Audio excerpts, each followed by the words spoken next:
Hi guys, it's Karen. It is day 9 here in my 100 days of making comics challenge, in which I spend at least 30 minutes a day working on a comic book project.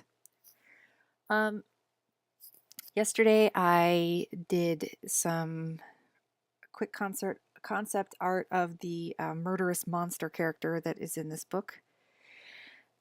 And today I needed to work on figuring out the outline to get myself where I left off before, from the midpoint of the story to the end of Act 2 to set up for the final confrontation. I had no idea what I was going to do, so I didn't start linearly.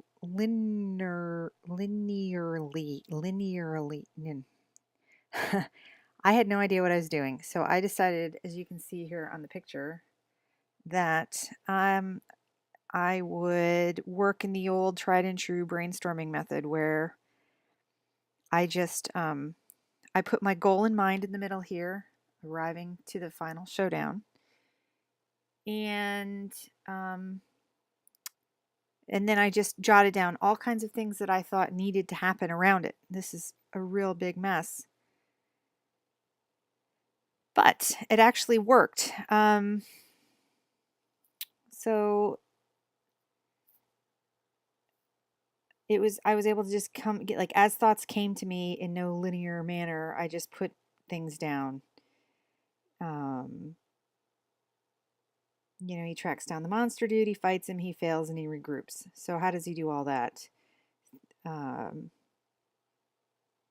I knew that I wanted the adulterous wife taken hostage because I wanted her present at the final showdown, so I had to count for that. Um, at the final showdown, the main hero must have all knowledge, no more plot twists. Or he could be handed a final piece of knowledge, I suppose, before he enters the battle. But so I didn't want to introduce any new information. As for he needs to have everything figured out for the most part when he gets to the final showdown. So everything that he needs to figure out has to happen now. I mean, on the way to that. How is he going to beat him? I had to. So what are the? He learns the enemy's powers and weaknesses in that first failed when he regroups. What does he learn? The powers of the beast: strength, his talons, the guy's stamina, his tough hide, his pain resistance, and his speed. What were the guy's weaknesses? He has rage, bad judgment, bloodthirst, mindless aggression.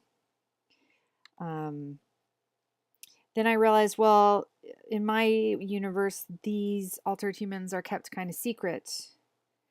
So when he warns the wife, first I was thinking, well, does he warn the wife about the bad guy?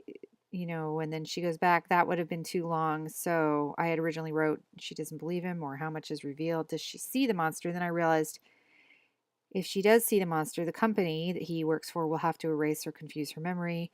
So then they will give her a Mickey at the final scene, or in the fight's aftermath, and make her probably think. They'll probably just make it so that she doesn't really remember it, and that she just thinks that she was taken hostage by her abusive lover who went nuts. But he didn't. She won't really. The whole monster thing was just a delusion brought on by stress. Is probably how they're going to work it for her. And then I wondered, well, if he goes to the final,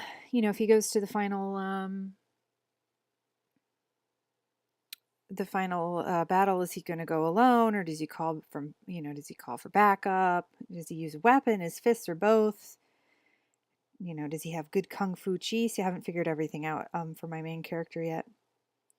I knew that I needed to wrap up plot B by taking, with the photos of the cheating, that whole plot B with him taking photos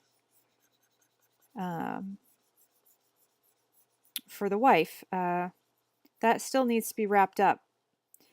I don't think I'm going to be able to do that. I was thinking maybe I could do that along the way to the battle, but I don't think that's going to happen. So I think it's going to have to be in the epilogue, in the wrap up of the story here. So, because again, I could do it if it was a longer format, but since I'm really keeping this short, I only have 12 pages is my self-imposed constraint here. So I can't do that in this. So I realized though he should also confront and fight the goons from the first scene somehow. And so I did figure that out. I mean, I haven't. So I'll show you on the next page what I thought of. So all this was just stuff, classic brainstorming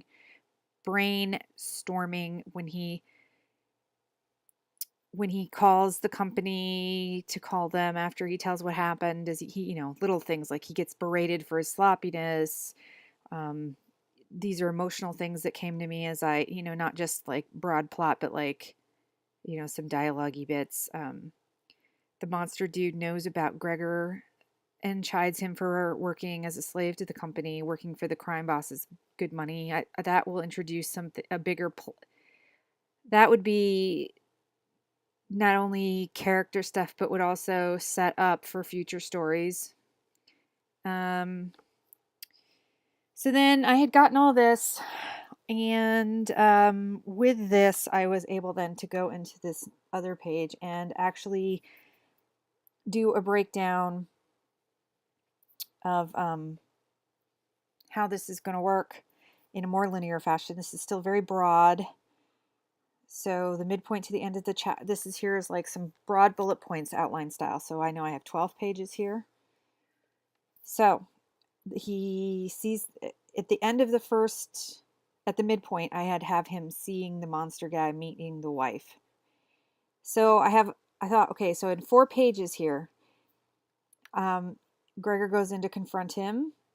The fight breaks out. Remember, Gregor has to fail and regroup, so he loses. The wife is taken hostage because the bad guy needs her to drive the getaway. The monster bad guy needs her to drive the getaway.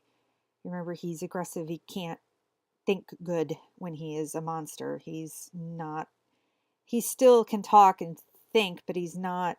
I know he's got those giant talons. It wouldn't be easy for him to drive. Also, I think he's probably larger in size, maybe. I'm not quite sure. But somehow I thought that would be a good reason for him to take her. So then I was like, okay, so she drives him to his place. He can't think good when altered, he tells her. He ties her up. How much does Gregor know? So then here's some dialogue that was coming to me. How much does Gregor know? Does he know where I live? Did you tell him? No, she didn't. The monster says, good, need to calm down, think. Are you going to kill me? Shut up. Her fate is undecided. So this would all be, I could probably do this in about 2 pages, maybe. These are just rough estimates. I might have to change. I mean, I'm not sticking to that. That might change when I go to lay it out. Then a page goes cutting back to the broken up apartment where Gregor wakes up. He calls the company, tries to get he tries to think where the heck would they go. They're hackers or I don't know. This I have to work out. He knows he can't find him, or he doesn't have an easy way to find him, or anyway, a page where him realizing he needs to find him. So he drags himself to a place where the goons are the same ones that beat him up in scene 1. So this would work. This would be cool. This would tie me back to those goons and bringing them back into the story, because again, I this is tight, so I don't want to add any new characters. I only want to have characters that have already been introduced, but I'm not quite sure how or when he would know where they are. So then he could strong arm them into giving the address of, where can I find this guy? So where can I find the guy that the hired killer, murderer, monster dude? That would probably maybe take 4 pages. So again, this is all pretty loose. And I'll have to narrow down the details here, and then I'll know how long it's really going to take. But this is just my initial ideas. He gets to the apartment. He confirms the monster and the wife are inside. He calls for backup from the company and goes in. So that would be the end of Act 2, getting to the final showdown. And that probably only needs a page right there. So that equals 12 pages. 1 plus 4 is 5, plus 1 is 6, plus 2 is 8, plus 4 is 12, if I did my math right. So there you have it. that is what I did today. I accomplished, I know it's really simple, but again, I'm thinking of this more as a short story and not as a novel. So everything has to be tight and simple. So it might not be the most brilliant thing in the world, but I think it's good enough to get done. I'll have 12. That would leave me with the final act, and that would leave me for about 12 pages. Yeah, I'd have about 12 more pages to do the final. In fact, you know, that conversation I wrote down about him, I know who you are, working as a slave for the company, that might be more appropriate in, since I have 12 whole pages. I'd probably move that. I'll probably move that to the final act, final fight scene. I'll probably move that to the final fight scene. So, what am I trying to say? So yeah, so then I could have a good, you know, a good 4 pages or so. Well, anyway, so in the final, then I would need to have the fight scene, and I want to devote some, you know, a good chunk. I'd like to have a nice action scene. I don't know if I can draw a nice action scene, but that's what I would like to do. And then the company coming in and cleaning up, and then time passing, and Gregor getting those shots, and then wrapping up the final thing with the delivering the photos to the wife, and somehow leaving enough unanswered things that there would be room for a second story if I was so inclined, if this turns out okay. And I want to try going on with this.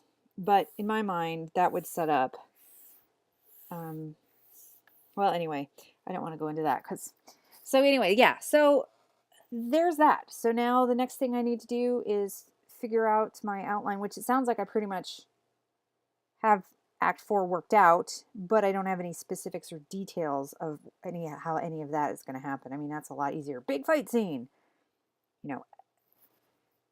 Then the wrap up, the denouement, yay! So I guess maybe I'll work on that tomorrow, or I mean, once I get that, then I can actually start trying to draft this, and I need to figure out, I haven't named any characters, I haven't done any of the detail work. So that's it. I think that was pretty productive. I probably spent about 45 minutes to an hour on this. I know I timed the first half hour, and I don't know how much more I had left. So, I guess I'll sign off for tonight, and I even did all this before midnight. Hooray! So technically, I really did it in day 9. And I will see you guys tomorrow for day 10. Okay, now I gotta stop recording. Bye for now.